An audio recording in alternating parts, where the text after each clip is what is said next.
வணக்கம். சாப்பாட்டில் புரோட்டீனே இல்லை, இதில் எங்கே புரோட்டீன் இருக்குது அப்படின்னு ஆடம் எடுக்கிற பிள்ளை உங்கள் வீட்டில் இருந்தால் இதை ட்ரை பண்ணி பாருங்கள். இந்த இட்லியே சூப்பர் ஃபுட்டு தான். அதுவும் இந்த இட்லியை செஞ்சு பாருங்களேன்.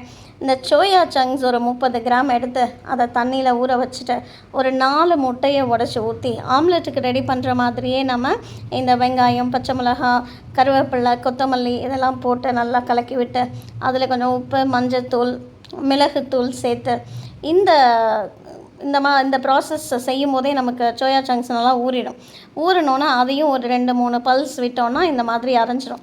அதையும் இதில் சேர்த்துக்கிட்டு நல்லா ஒரு கலக்குனிங்கன்னா அப்படியே உங்களுக்கு அந்த இட்லி மாவு பதம் மாதிரி அந்த கெட்டியாக அந்த கன்சிஸ்டன்சி இதில் இருக்க மாதிரியே அந்த கன்சிஸ்டன்சிக்கு ரெடி பண்ணிக்கோங்க.